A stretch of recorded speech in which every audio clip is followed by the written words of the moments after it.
Happy Friday, Pirate families. It is our first CHS update of the second quarter. We just finished up quarter one right before the fall break. Hope you guys had a great fall break. We are rolling in quarter two already. We got the first quarter down. And so with that, I want to kick off this quarter's announcements and updates with just a few reminders as usual. Again, let's start with the ones that we've been hitting all year long. Dress code, the hoodies have come back out in full force. Take a break for a week, and that's what happens. Just a reminder, parents, we do not allow hoodies, and they have come up again. What we do here is that when we have a student that has a hoodie, we go ahead and collect it from them, and then we take it to their 8th period teacher so they can pick it up at the end of the day so that they don't get lost. Our biggest thing that we would ask for you guys is to help them just not wear one to school at all. Please take this weekend, if you can, to find a sweatshirt or some kind of jacket that doesn't have a hood. I'm telling you, we have plenty of those around here. I've got 2,000 students and only, a handful of students that are constantly wearing hoodies on a regular basis, but they rotate throughout. So if we can take care of that, that would be great. Hats have come back again as well. So if we can ask our students, please not to wear hats, because again, we'll take those as well, turn them into their 8th period teachers.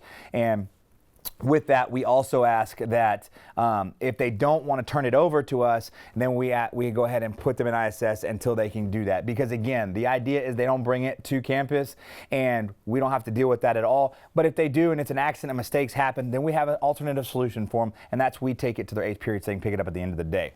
Another thing that I want to remind you guys is that the transfer bus, please continue to encourage your students. We're catching lots of students that are getting off the transfer bus at both campuses, and instead of going straight to class, they take the alternate route to class, and they add about 3 miles to their 45-foot step class. And so in that view, we look at that kind of like skipping. So we ask that our students go straight directly to class. If they have a hard time going to class, then again, that is consequences that will come on them because they are not trying to get to class. So please, again, remind your students that ride that bus to go directly to class when they get off that bus.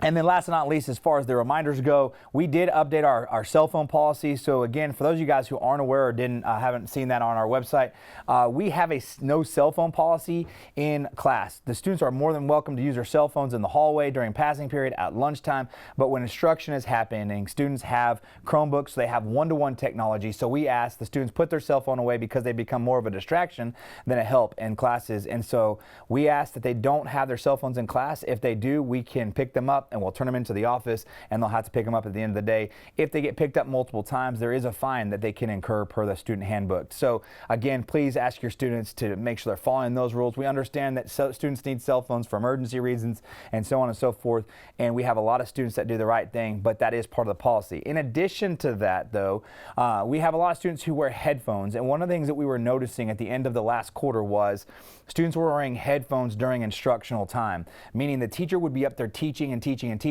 the students just had their headphones on, not paying attention to the teacher.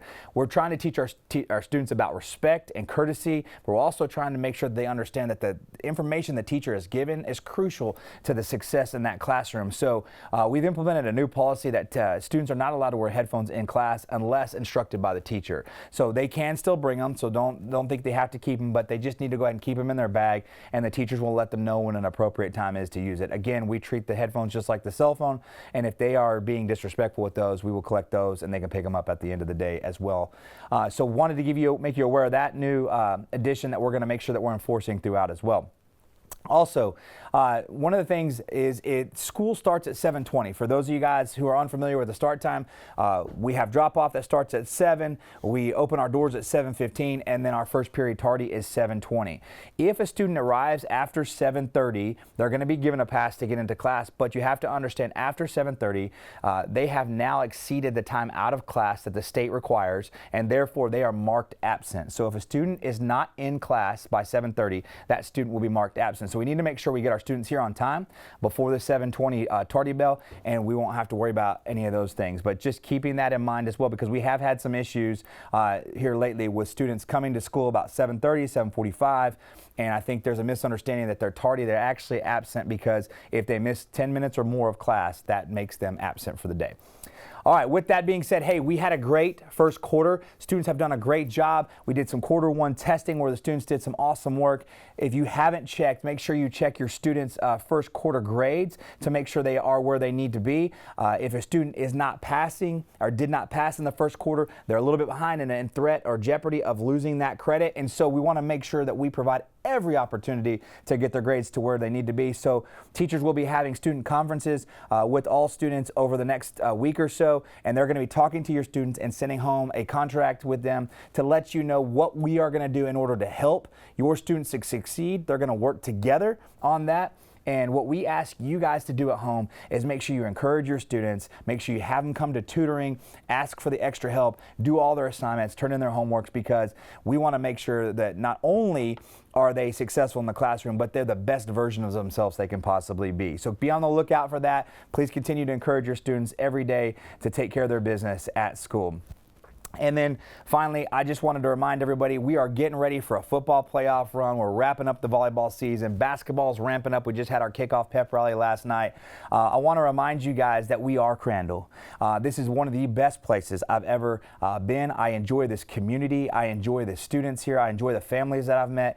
One thing I do want to remind you guys is that every day that we put on these Crandall Pirates shirts, whether we're students or we're parents or we're grandparents or fans, we represent this community. And one of the things is I want everybody in the state of Texas to know is that they're missing out because they are not part of the Crandall community. And so with that, whenever you guys are coming or going into away games and you're out there supporting those boys and those young ladies that are participating in sports, make sure you're cheering loud and proud. We want you to fill the stands.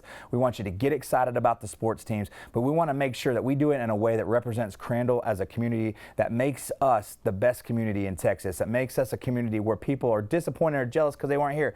I'm jealous that I didn't get here sooner. So with that being said, please make sure that everything that comes out of the stands at the coaches who are not, who are underpaid, they're not $1 million coaches, the refs, and those players who are young athletes that are doing the best they can, that we make sure we positively encourage them at all times, because we have great kids, great coaches, and we have a great community, and we need to make sure that we are always seen in that light. Thank you guys for everything you do. Thank you for a great first quarter. Thank you for a great Principal Appreciation Month. It's been wonderful. You guys have a great weekend, and here are the announcements.